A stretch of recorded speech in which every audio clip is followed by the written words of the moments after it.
show. I thought so.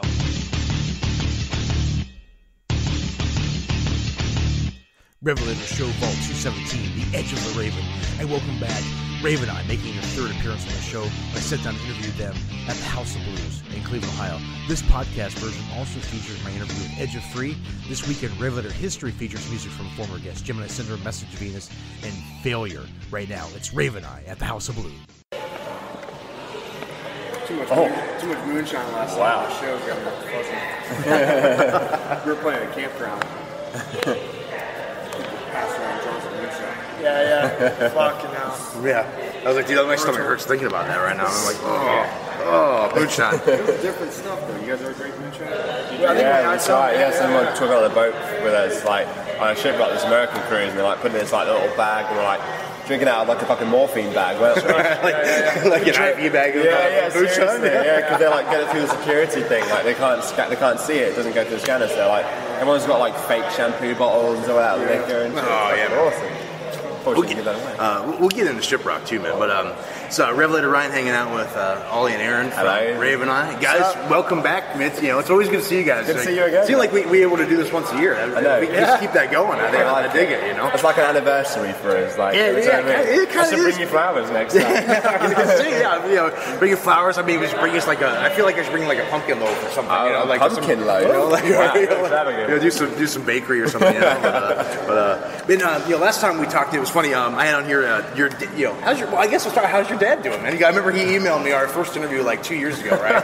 And through the site, and I was like, we met up about a year or so ago, and I was going to ask you, I was like, so, family's good, dad's good? Family is good, dad's good, they're enjoying life. They're doing all right. I probably should speak to them, and then I'd probably know more. I'm a bit rubbish at keeping in touch with everyone as a whole, and my parents are included. How many of you guys have been touring like crazy? I mean, so obviously we'll talk about Kiss, man, the Aerosmith shows and stuff, but I know you mentioned your dad was kind of helped you along the management side of things, and is he still kind of buggy, he bends your ear a little bit on things? He does it like in a passive way. It's like, I see the festivals announced you. I see the festivals announced you on the page. I noticed you haven't put that up on your page yet. Like just stuff that like, look, I'm not trying to tell you to post something, but I'm going to indirectly tell you to post something. I'm like, just come out, it's like, they've announced the gig already.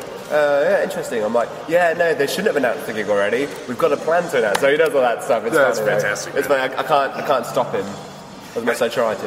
Yeah, I remember him. He was messy. He was like, I listened to you guys' interview. He's like, it's really good. He's like, because I'm glad they're doing well. I was like, man, things are good. So we talked about that last time, but I guess last time we talked, man, Nova didn't even have a title. No, it didn't. It wasn't even. It was just kind of like we had 20 some odd songs. We were going to go record, and then that's right. We were just it's like a week before, 2 weeks before, maybe. Yeah, because you guys were doing the thing with the Darkness, right? And I think it was kind of towards the end of that tour. I think when we talked last, and then you guys were like, we're going back and we're going to bang this thing out, and then I think September 23rd, 30th. That's right, it came out, and then great album. I know if you know the Corey Clark from the band AEGES.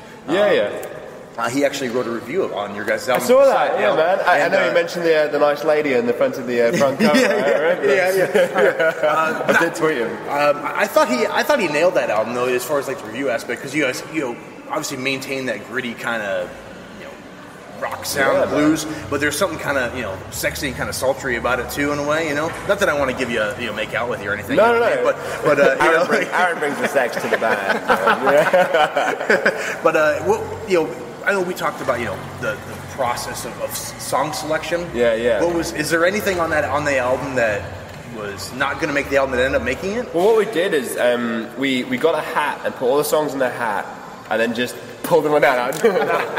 It was like a magic show with just random titles of things. There's going to be one song that wasn't going to be on. It's probably Come With Me, but then I think it kind of, because we had like 25 songs that we'd written for the album with the intention that we would cut it down to 11 or to 10 actually, right. But then 11 made it to the album, and so there were a whole bunch of different vibes, lots of different stuff, and some songs may have deserved to be on the album, but didn't quite fit with what we ended up with. The vibe of it all. Yeah, and Come With Me was one of them that we're like, maybe we could save this one for later, but then I don't know, just we needed that kind of fit on there. Yeah, kind of ballsy, straight ahead rock thing. Right. If a song called Run Boy Run ever makes it to a record, you'll know that's the song that we were dying to have on the first album that we just couldn't, sonically would not fit on the journey. But that's one of our favourite songs that we don't play, don't do anything with, but we're saving it. Yeah. Let's see, like when you have those songs that get cut, or like, this is not going to fit the vibe, or the sound that we're achieving on this album. Is it like an EP down the road kind of thing? Or you say, you know what, we'll just put that in the vault at some point and maybe rework it. Yeah, I think it's a vault thing. Yeah. We'd like to bring it back if we can. Right. Yeah, another album. Like, I think our main focus is like, let's make an album. Like, I think so many records that come out, like, they have a few, like, they have a few good songs or songs that I'm like, yeah, cool, but the album just doesn't sound cohesive. They're thinking, it just always, new records for the majority just seem like, let's get the few songs that need to go out and need to be to the public, and then just fill it up with this rest of stuff that kind of sounds similar, does that same thing, and it doesn't feel like a Super Unknown or Songs for the Deaf, where it's more about just a whole record that you press start, and when you're on the drive and you listen to the whole record through, and there's a succinct journey. And that was one thing as a band that we're not breaking any grounds or trying to say like we're reinventing the wheel or anything. We're just doing like classic rock, the music that we really love, and we want to do what they did and make an album that's like a whole thing. Well, I think the album's genuine in a lot of ways. And my buddy Sean's hanging out with us today, and I was like, you gotta check these guys out. And he heard it, and he was like, these guys gas, And I remember the show Darkness, before you guys were out there in the photo pit, and this guy's like, you know anything about these guys? I'm like, oh, you're in for a treat, man. I was like, these guys can play. These guys are the real deal, And I went and photoed the Darkness before we did that interview, and the guy in the photo, he was like, dude, you're right. He's like, that was awesome. I was kicked ass, And I was like, I told you, man, these guys are the real deal. I had asked you getting on Aaron's shoulders. I was like, was that something you guys? I've seen obviously a couple times live now. I've never asked you about it. So, how did that come to be? Was that something that you? I think it was a joke at first. I think we were in Spain and we were like, I think we may have even seen like some dudes doing it, and then we're like, fuck, let's try that. Let's see if this can work. Get on my shoulders, and I'm like, man, you weigh nothing. This is great. So then we were like walking around Spain on shoulders, like practicing, and then we got the guitars on and tried it out at a gig, and people liked it. And fuck it, let's have some finally, the tower was conquered on the first gig of this US tour as well. For some reason, my feet got wrapped around Aaron. He went on his knees, leaned down, and I just went like. Luckily, someone's hand just caressed my head before I smacked on the floor. I smacked up my knees. My knees are still a bit.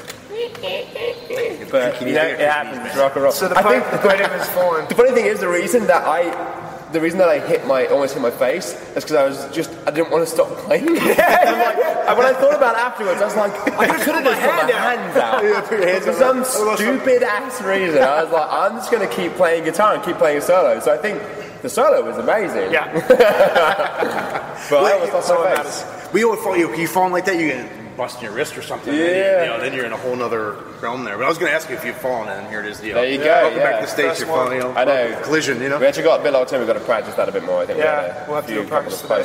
Now, getting back to the Kiss thing, like how does that come to be? I mean, you think it's a prank call from your manager or like your PR person or whatever? Yes. Hey, you guys are going to go play with Kiss in Europe, and you're like, yeah, okay, sure. What is? It kind of was like that actually. Well, we kind of knew it was on the. You hear a lot of things that are going to be on like potentials, and you kind of get like, all right, that's cool. But I don't care. Like, it's not going to happen until it happens. Yeah. Exactly. Until we know it's in the book, we don't really kind of get excited. And I was out having like a nice dinner, and one place that I use my phones is like when I'm eating, because it's like, let's just separate, that false world, and let's go just like, be one-to-one, and all of a sudden the phone's like going crazy in my leg, and like I should not put it on vibrate, and I'm like, like the whole time. And I finally pick up and it's Aaron on the phone. What you were like, he knew I was out. I knew he was at dinner because he wasn't answering his phone. Yeah. You know the news, don't you? And I'm like, I kind of got an idea. I'm like, yeah, I think I do. He's like, you can't do anything, can you? I'm like, no, that's great though. I'm really, really happy. That's good. Okay, thank you. And then he hung up. By this time I was beer in hand going, dude, I know you can't celebrate right now.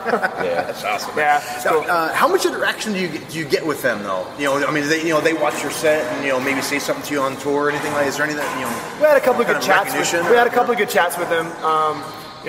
Paul came to our dressing room, stuff like that. Yeah, right. But I think their schedule's a little different, so I think we sort of played while they were getting the makeup done. Okay. So that's a big process for them, and it's a daily thing. So I don't think they saw our set, but their management did, and they were all really sweet. The crew were incredible, looked after us, treated us like kings. So, we've made some really good friends in the crew. So I've heard that their crew and their people are fantastic. I interviewed Cobra Page from Cobra and the Lotus, and they did a tour with Kiss, I don't know, 3-4 years ago, whatever. And she said the same thing. She was like, man, they were fantastic. The catering, the whole, their crew, the staff. From they're top so to bottom pro. was just, they're fantastic. They're so pro. They hooked us up with spotlights. They put us on the big screens. They had people help us with plugging in and all that kind of stuff. It was amazing. We really got looked after well. Nice, very, very cool. Obviously, you guys are back in the States here. Tonight, open up for Chevelle, and the guys from Black. We just ran into the band a little bit ago. We talked about you guys mentioned it was funny because the first time we talked with I asked, are you guys going to move to the States yet? And you played a show yet? We hadn't even played a show in the States, but is that still on the table? Is that something you guys have considered making the move, or are you just happy where you're at? I think we always like to consider making the move. I think reality is, I think we're doing a lot more in Europe and now at the moment, but it'd be nice to kind of make that transition over. The US is definitely where it's at for us. The venues are better, everything's a lot better in the US. Just in so many ways. I started in the UK. If you go to Europe, you get really well looked after and those kind of things. But the venues in the UK, they just don't have this atmosphere. I don't know one venue in the UK that like the House of Blues is, where they kind of just got this wicked atmosphere. You walk into the venue and it's like a proper venue. Man. I love that. Well, I told you before we got started here. Last time I was here was 2008, and it was to see Chris Cornell, my wife, and I were up here to see Chris Cornell at the House of Blues. That's obviously amazing. With his his recent passing. I feel that last time we talked, we were like, well, Prince and David Bowie died, and then here we are, and Chris Cornell passes away, obviously a heart-wrenching way to go, the story. And then his wife wrote that letter. I couldn't even finish the letter his wife wrote. I was just like, I can't even read it all. It's just, it's the letter that made me cry was his daughter. His daughter put a letter on Facebook, and it was just and his brother wrote just stunning letter. It's just and it still hasn't even hit me. On the podcast last couple weeks, I remember when I first had heard Super Unknown. That was the first actual CD I had. In 1994. And listening to that album, you're like, oh man. Even still to this day, that album is timeless. Bad Butterfinger. And I hate comparing people. And I imagine you probably get the comparison a lot as vocalists. What do you think about that? Someone's like, you have the Chris Cornell sound. Obviously, there's some tendencies there, and the sound is there. How do you handle something like that when someone's like, hey, they're trying to compare you to Chris Cornell, which is a tall order. I just correct them. No, man, he's a massive influence. He's he's my biggest hero, man. I think we always had in our mind that one day we're going to cross paths and see him, and had a two times now. We were a day apart, and we just could not. We're trying to find a way. It was in Chicago, and we had a day off drive. It was a long drive, and we were going to try and watch Chris, but we couldn't, and we're absolutely devastated. It sucks, but man. I think people always I think you have to kind of find a way of compare things so that you can feel it relate to something. And I completely understand that, but he's the best singer in the world, and that's. He is. It's good praise though. I love the praise is great, and I think you guys are obviously on Nova is fantastic. Thanks. So, was there any? Obviously, last time we talked, there was no title or anything. What was the title or the idea behind titling it Nova? One of the songs on the album, Supernova, we were tossing around different ideas, and that was a strong one. But then we didn't want the album to sort of be about one song in particular. So we kind of went with Nova. We looked up the meaning of it, and it was it all just tied in kind of perfectly. The front cover has overlaid picture of the stars, the universe. And she did that with the text. The sound of the album, we wanted it to be massive. That was kind of one of our things. We had a huge room to record in, Water Music in Hoboken, so we had a huge drum room, mics up in the corners, and we just wanted it to sound huge. The idea of what is it? Nova is it's a cataclysmic explosion on a white dwarf. So it's massive on a sun, basically. Yeah. So also Latin for the word new. Yeah. So that's a happy beginning for a debut album. It's kind of poignant. So it's obviously it's been well received. And dude, I know we talked, about you had these songs. You're like, I can't wait to play the songs. I haven't played them yet because we want to get it recorded. So now, is that you've been tinkering with the set list now with the EP? Obviously, the first EP, and then this album, is that you've kind of been messing with the set list and stuff along the way here? And the show, like, it's a lot more, now we kind of have a full set, kind of figure out how we want to craft it, and there's a lot more pressure on, like, the songs are really quite intense in some ways, and it's like, I think the EP's kind of got that vintage feel, like, the kind of freedom thing, and then some of the album songs are kind of a lot more compressed, like, it is what it is, you can't change it. So, like, we kind of, like, meld them between each other, so we have, like, that kind of old and new, like, style, but it still sounds succinct, and that's the main thing we kind of work on with the set, that, like, for, like, the 30 minutes, like, tonight's 30 minute, we try and, like, bring just what we are. Just bring it. Yeah, absolutely. Like, full on, like, powerhouse. You're jumping 30-40 minutes, just bring it hard. And man. I gotta ask you though. I was telling him we were sitting on his porch a couple nights ago, and then I was listening to the album and stuff, and Eternity came on. I had to ask you about that song. It's the last track on the album, and it's pretty fitting to close. Because the album, it has this ebb and flow, and then Eternity comes on. And you're like, man, that is it's a powerful song, man. I don't know if you want to elaborate on what it's about, or the interpretation of it, But that's probably I think it's one of my favorite kind of successes of the album. I think just the way it all came about. I think I finally kind of dealt with a family friend death, actually losing someone of consequence, actually feeling that actually happened, right? And it was weird, that's it, done, finished. So then we were kind of we kind of said at the Waterfront in Norwich, we had a gig, and we were like, we need a slow song, we need a ballad, 10 songs. So sat backstage, kind of sung this melody, which ended up being the chorus that we actually never recorded because the chorus just didn't work. And we sat on a couch back in the house, we finished the tour, and we were super overtired. I know we just finished the tour, so we were exhausted, and we got the acoustic out and just started just venting one line to this chord pattern. And all of a sudden, we had so many lines that we just started patching them all together, and all of a sudden we'd have a verse, another verse. Right. And then the chorus was, originally it was kind of like the Mosquito song from Songs of Death. I really wanted this kind of sinister, the Mosquito song. And then so the chorus is follow me under 2 points of pheromones ride, and more about death, kind of saying I want you. And then it had this different bounce to it, and we were we worked on the studio. When we got to the studio, we kept one chorus, and then we changed the whole vibe of it, so it's this more kind of giving up, kind of just not giving up, but the end of something. Come on, the finality, but also knowing that there's so we sat down an acoustic and did the whole thing, the whole day. We just did the whole take for the acoustic side of it, and then we finally got to the last chorus before the big session comes in. And just by mistake, I think Riker, producer, he muted the vocal, and literally just caught a breath, and then just played the little guitar melody that kind of weird, man. Bring it to life. We all just zoned the fuck out. That was just the most amazing feeling, because all the guitar parts, those little delay guitar parts, are all just one take. We were let's just see how the guitar sounds. So we just started just venting ideas, and all of a sudden, everything, some of it's not quite in time, but all that stuff is just. It was a moment, that song. Yeah, man. We listened back to the first half of it, and we were all crying. We're all this is the thing. Yeah, the first time I heard the song, I was like, wow, this song is just, just something about it. I think everyone, it's one of those songs where I think, when you listen to it, it's one, you can relate to, because everyone has had someone or dealt with something, where, they can relate to it. And I thought it was a nice capper for, what is it, a great CD. Thank you, dude.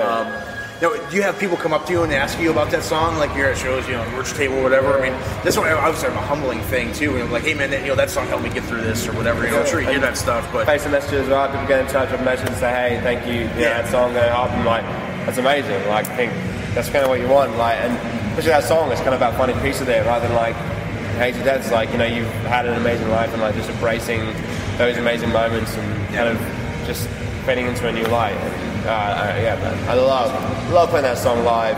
We're so precious with it. It's got to be perfect. And we I mentioned not on the set list tonight though, right? No. 10 minutes slow song on a day. Let me see the set list. Let me write this thing out here for you. But man, I know you guys got a bunch of stuff going on here today, so I'll let you run, man. Enjoy the House of Blues. Thanks, bro. In downtown, man. It's a gorgeous day here, man. Safe travels to you guys. Good coffee. Dude, I was talking with a couple bands earlier, and the guy mentioned me. He goes, he's like, you do this long enough. He's like, a band will get famous, and they won't talk to you anymore. They won't look at you anymore. And you guys are not, you guys are the opposite. And that's actually happened. Where like, I interviewed a band like 3-4 years ago, and they just, they're like, we're doing our own thing now. What a bunch of wankers. It's unnecessary. In my situation, I can't, it's not like I can go publicly on the podcast. Of course you can't. I never do that. That's not my thing, so. But we don't know that, so we can say they're fuckers.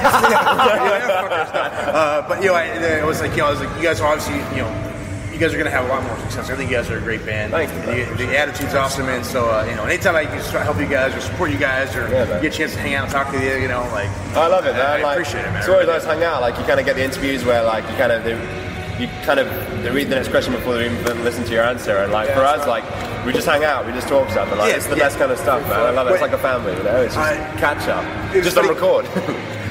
We were talking, we've talked about tons of stuff over the last several years, And I told you, listen to our last interview in Nashville. We were talking about, the Prince thing, when he had passed away, and like the tributes and all that. So I joked, I was like, even strippers are going to pay tribute to Prince. You know what I mean? With pussy control, Like it's just one of those things that music, it transcends, and I think you guys are writing music that transcends, man, and speaking to people and keep it up, man. Well, actually, like on the day Chris died, we had the absolute pleasure playing a gig, and we played Cachice. We played the riff of that. Like from the last song, we just went to the Cachice riff, and it just felt so therapeutic. I don't know, man. Like just kind of crying on stage with that shit. It's one of those, like I said, there's certain songs that Chris was part of, whether it was solo or it was Soundgarden or Audioslave, whatever it was, or he was just feeling tons of projects and stuff that he's done, and I was at a show at the End in Nashville, and it was a hardcore show. It was this band Every Time I Die from New York, right? So, and it was the night that Chris had died, and it's a small little club, probably 150 people, and Outshine, was on the DJ's list, right? And it was right before the, DTI came on, and like the whole crowd is rocking out to Outshine, and everyone's bobbing their head and singing along. It was just this really, really great moment, not even 24 hours, gone, and then, you just, to be in a place that small and kind of everyone was just kind of like, you just spoke to lots of different genres and crossed over, across, generational talent. So totally, he nailed it, man. He was best, man. All right, man. Well, I keep saying I'll let you go, and then I keep talking. But all right, Aaron, thanks. I'm in. Yeah, it's awesome. Appreciate it, Ollie. Thanks so much, mate. Really appreciate it. And,